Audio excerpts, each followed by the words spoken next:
The Majdanek concentration camp, a place where humanity was stripped away, stands as a stark reminder of the horrors of World War II. Tucked away on the outskirts of Lublin, Poland, Majdanek was more than just a concentration camp. It was a site where the human spirit was tested and often extinguished. Initially, the camp was built and operated by the Schutzstaffel, better known as the SS, during the German occupation of Poland. Its original purpose was to serve as a forced labor camp, a place where prisoners were exploited for their physical strength. But as the war progressed, Majdanek's role evolved. It became a cog in the wheel of Operation Reinhardt, the German plan to exterminate all Polish Jews in their occupied homeland. This shift marked a dark period in Majdanek's history. No longer was it merely about forced labor, it had now become a place of systematic mass murder. Its structures served as instruments of death. Majdanek was among the largest of the Nazi concentration camps, boasting 7 gas chambers and 2 wooden gallows among its 227 structures. This was a factory of death, where life was cheap and disposable. The camp was dubbed Majdanek, or Little Majdan by locals in 1941, due to its proximity to the Lublin ghetto of Majdan Tatarsky. The camp's official name fluctuated over time, reflecting the changing priorities of the Nazi regime. Initially, Nazi documents described it as a prisoner of war camp, but it was later renamed Konzentrationslager Lublin by the Reich Security Main Office in April 1943.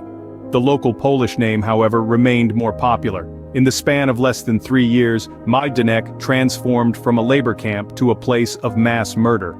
It stands as a chilling testament to the scale and speed of the Nazis' genocidal campaign, a grim reality we must never forget. It's a stark reminder of a time when humanity was lost, and the value of life was reduced to nothing more than a statistic in a monstrous plan. From its inception in 1941, Majdanek's role in the Nazis' genocidal machine evolved dramatically.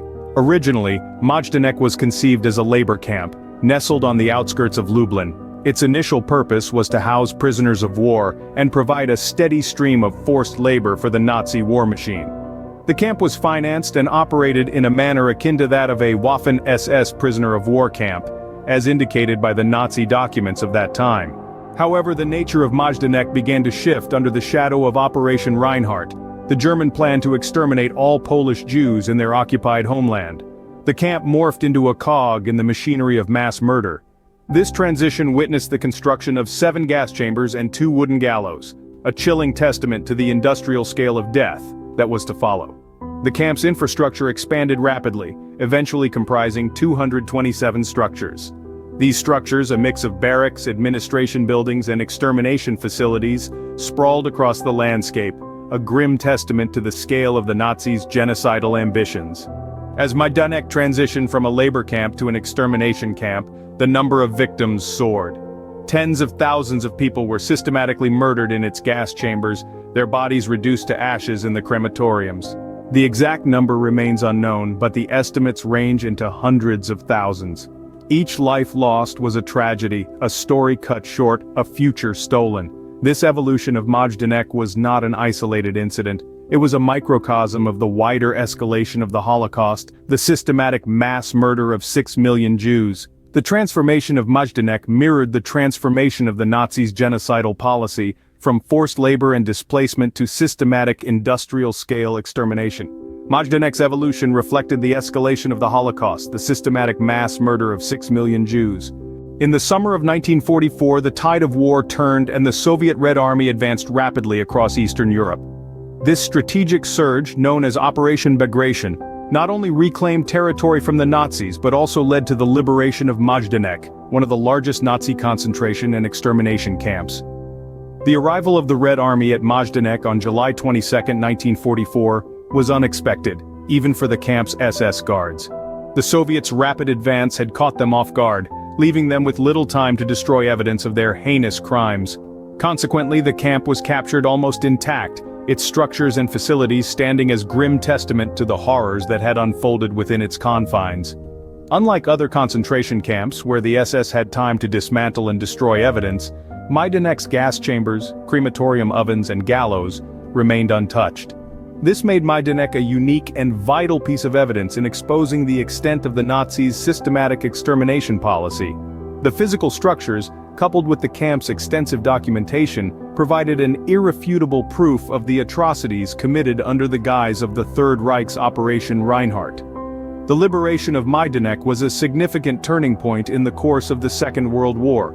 It revealed the full horror of the Nazis' genocidal agenda to the world and marked the beginning of the end for Hitler's regime. However, the liberation was not a cause for celebration.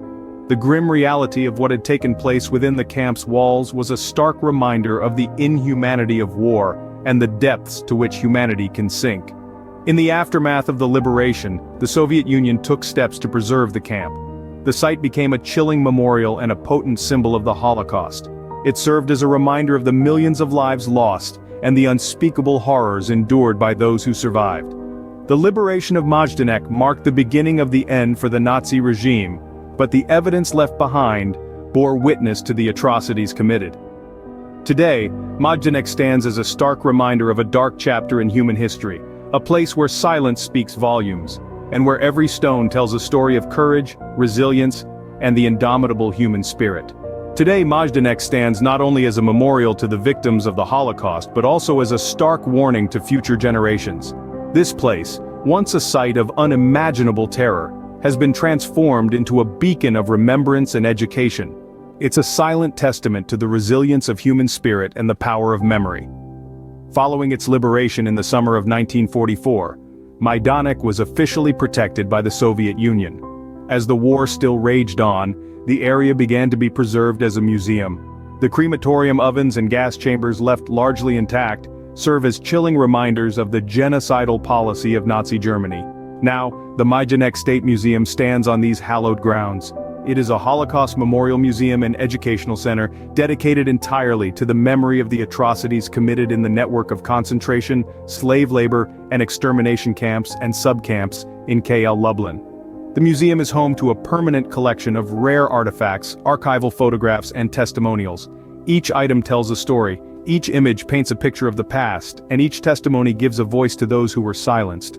The museum is more than just a collection of objects, it's a living testament to the lives that were lost, and the resilience of those who survived. The importance of preserving sites like Majdanek cannot be overstated. They serve as a stark reminder of the depths to which humanity can sink when hatred and intolerance are allowed to flourish. They educate us about the past, so that we may strive to create a more compassionate, understanding, and tolerant future. Through its transformation from a concentration camp to a museum, Majdanek serves a crucial role in preserving the memory of the Holocaust. It stands as a stark warning for future generations about the dangers of hatred, prejudice, and indifference. Majdanek, once a site of unspeakable horror, now serves as a beacon of memory and education, reminding us of the depths to which humanity can sink and the importance of ensuring such atrocities are never repeated. The story of Majdanek is a chilling reminder of the horrors of the Holocaust. It stands today as a symbol of the grotesque depths humanity can sink to when consumed by hatred and prejudice. The Nazi concentration and extermination camp, Majdanek, once a place of unspeakable terror, is now a poignant monument to the 6 million Jewish lives lost during World War II. Located on the outskirts of Lublin city, Majdanek was among the largest concentration camps established by the Schutzstaffel. With its 7 gas chambers, 2 wooden gallows, and a staggering total of 227 structures, it was a site of mass murder on an industrial scale. Initially intended to be a forced labor camp, it was repurposed during Operation Reinhardt, the German plan to exterminate all Polish Jews in the occupied homeland. The camp ran from October 1, 1941 to July 22, 1944. It was the rapid advance of the Soviet Red Army during Operation Bagration that prevented the SS from obliterating much of its infrastructure. Locally, it was known as Majdanek, Little Majdan, owing to its proximity to the Lublin ghetto of Majdan Tatarsky. Despite being renamed Konzentrationslager Lublin by the Reich Security Main Office in April 1943, the local Polish name stuck. But Majdanek is not just a relic of the past. Following its liberation in July 1944, the camp was preserved as a museum while the war was still raging. Today, the Majdanek State Museum stands as a Holocaust memorial museum and educational center, dedicated wholly to the memory of the atrocities committed within the network of concentration, slave labor, and extermination camps in Lublin. This site, with its rare artifacts, archival photographs, and testimonials, serves as a stark reminder of a dark chapter in human history. As we remember the victims of Majdanek, let their memory guide us towards a future of understanding, acceptance, and peace.